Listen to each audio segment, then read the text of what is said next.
स्वागत है आप लोगों का फिर से एसकेज नर्सिंग एकेडमी की ऑनलाइन क्लासेज में। फ्रेंड्स, आज की जो अपनी क्लास है वो ऑब्स्टेट्रिकल नर्सिंग एंड गायनेकोलॉजिकल की क्लास है और इस ओबीजी की क्लास में हम आज डिस्कस करने वाले हैं फंडामेंटल ऑफ रिप्रोडक्शन के बारे में। यानी कि जब रिप्रोडक्शन की का प्रोसेस होता है, फर्टिलाइजेशन का प्रोसेस होता है, उस प्रोसेस के ड्यूरिंग दो सेल का इम्पोर्टेंट रोल रहता है। फर्स्ट होती है ओवम एंड सेकंड स्पर्म। तो इस ओवम एंड स्पर्म का फॉर्मेशन कैसे होता है, मैच्योरेशन कैसे होता है, इसके बारे में आज की क्लास में हम डिस्कस करने वाले हैं। तो आज की क्लास का अपना जो टॉपिक है वो है oogenesis।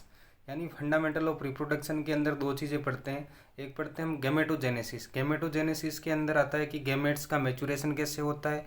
तो मेल गैमेट्स होते हैं स्पर्म, जिसका मैच्योरेशन का प्रोसेस होता है वो कहलाता है स्पर्मेटोजेनेसिस। एंड फीमेल गैमेट्स होते हैं ओवम, जिसका मैच्योरेशन कहलाता है oogenesis।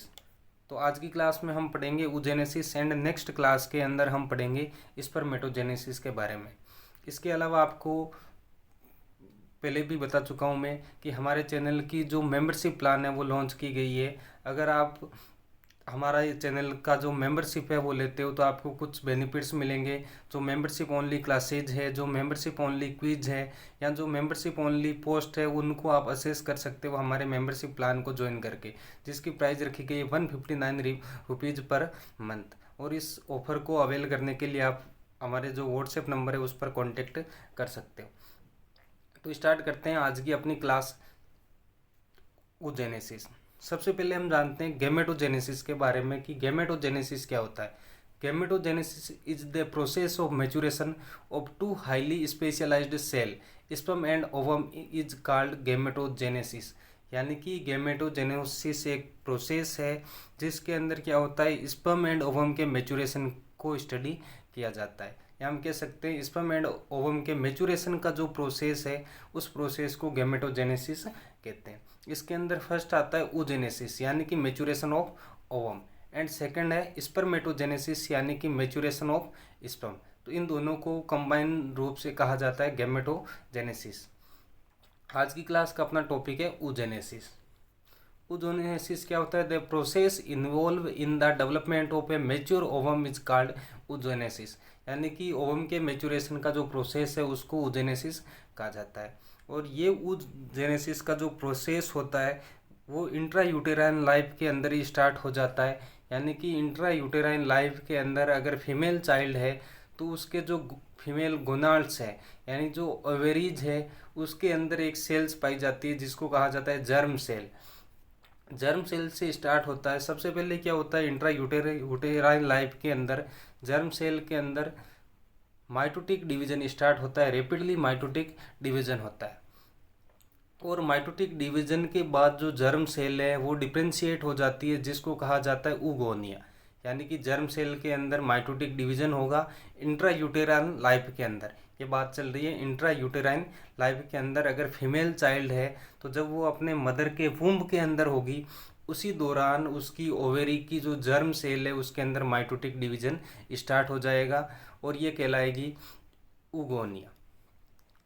देन 20th वीक का जो टाइम होगा उस दौरान 7 मिलियन ऊगोनिया प्रेजेंट होती है फीमेल फीटस के अंदर। अगर फीमेल फीटस है तो 20 वीक के टाइम में उसकी ओवरी के अंदर 7 मिलियन ऊगोनिया प्रेजेंट होंगे और ये मैक्सिमम नंबर होता है इस टाइम। इसके बाद धीरे धीरे इनका काउंटिंग डिक्रीज होता जाता है। अगर आपको पूछा जाए कि मैक्सिमम ऊगोनिया कब होते हैं और कितने होते हैं तो इंट्रा यूटेराइन लाइफ के अंदर at the time of 20th week 7 million oogonia present होते हैं और ये मैक्सिमम ऊगोनिया है। उसके बाद क्या होता है, सम ऊगोनिया एंटर्स इनटू प्रोफेज जो प्राइमरी मियोटिक डिवीजन है। यानी कि अभी तक माइटोटिक डिवीजन हो रहा था, अब मियोटिक डिवीजन स्टार्ट होगा, लेकिन ये कंप्लीट नहीं होता। इंट्रा यूटेराइन लाइफ के अंदर जो मियोटिक डिवीजन है, फर्स्ट मियोटिक डिवीजन है, ये कंप्लीट नहीं होता।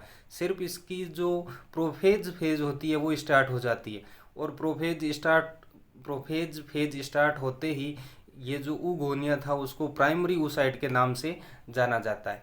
यानी कि 20th वीक पर हमने पढ़ा था कि मैक्सिमम ऊगोनिया प्रेजेंट होते हैं 7 मिलियन के आसपास।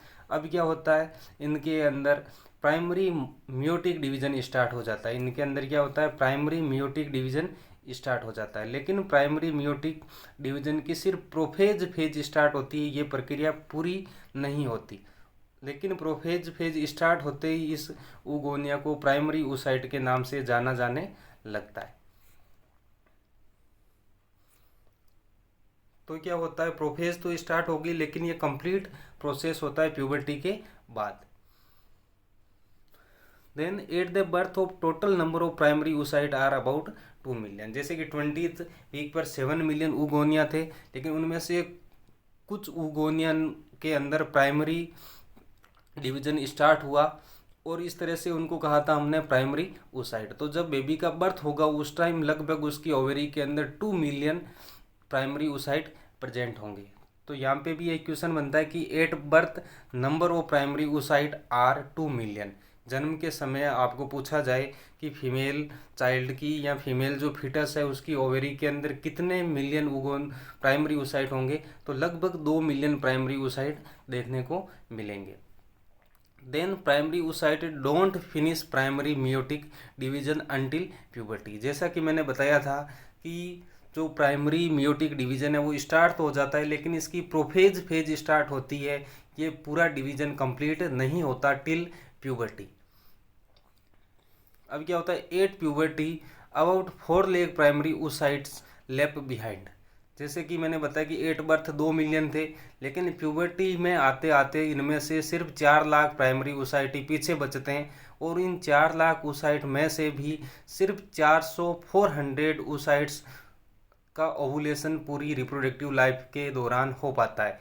यानी out of these 400 oocyte ovulated during the entire reproductive life. At puberty during each cycle. Puberty में आने के बाद एवरी मेंस्ट्रुअल साइकिल के ड्यूरिंग 1 प्राइमरी oocyte के अंदर फर्स्ट मियोटिक डिवीजन कंप्लीट होगा। स्टार्ट तो हो गया था, प्रोफेज स्टार्ट हो गई थी, लेकिन कंप्लीट नहीं हुआ था। अब प्यूबर्टी आने के बाद क्या होगा, ईच मेंस्ट्रुअल साइकिल के दौरान 1 प्राइमरी oocyte जिसके अंदर 46 क्रोमोसोम थे, उसके अंदर फर्स्ट मियोटिक डिवीजन कंप्लीट होगा। Then after completion of first meiotic division जो oocyte बनेगा उसको कहेंगे सेकेंडरी oocyte, और साथ में बनेगी एक पोलार बॉडी। सेकेंडरी oocyte के अंदर 23 क्रोमोसोम होते हैं, 22 + 1 एक्स क्रोमोसोम। तो ये डिफरेंस होता है कि प्राइमरी जो oocyte होते हैं उसके अंदर 46 क्रोमोसोम होते हैं, और इसके अंदर अभी तक कोई मियोटिक डिवीजन नहीं हुआ है, सिर्फ स्टार्ट हो रखा है लेकिन कंप्लीट नहीं हुआ है। जैसे ही इसके अंदर फर्स्ट मियोटिक डिवीजन कंप्लीट होता है तो सेकेंडरी oocyte बनता है और साथ में 1 पोलार बॉडी का फॉर्मेशन होता है। और सेकेंडरी oocyte के अंदर जो क्रोमोसोम्स है उनकी संख्या रहती है 23।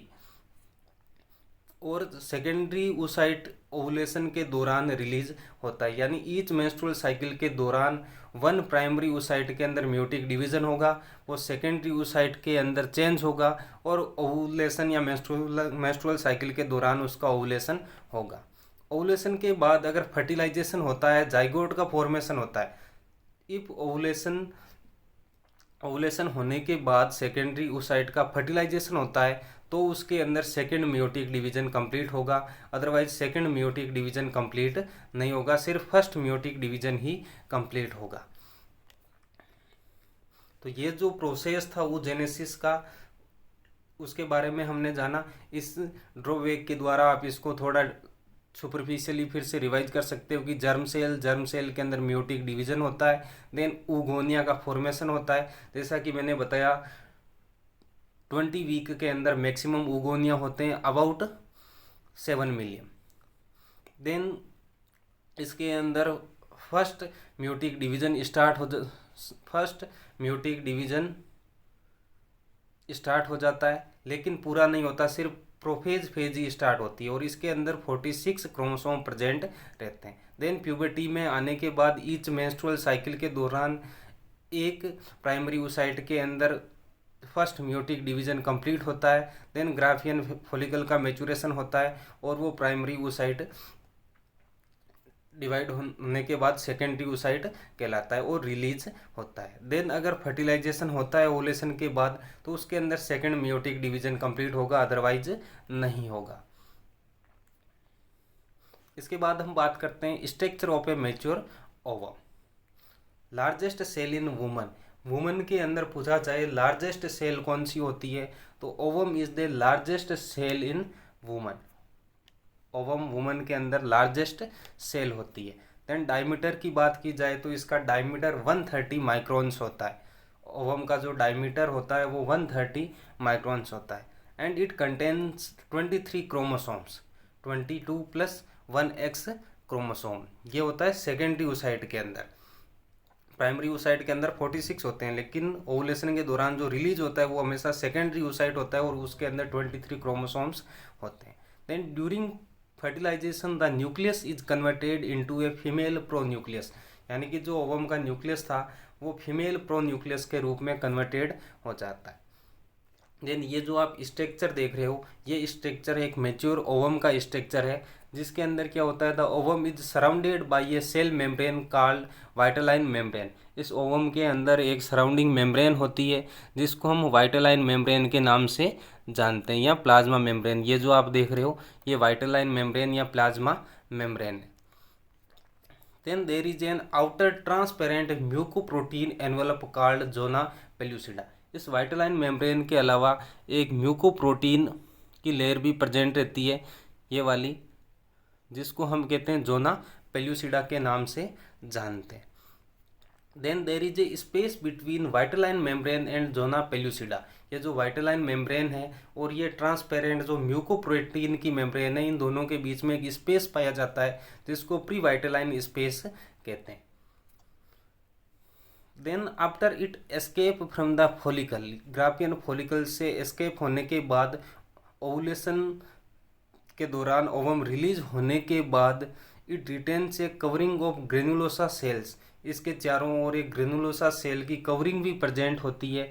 जो इस स्ट्रक्चर के अंदर आप ये देख रहे हो, ये ग्रेनुलोसा सेल्स की कवरिंग है जिसको कोरोना रेडिएटा के नाम से जाना जाता है।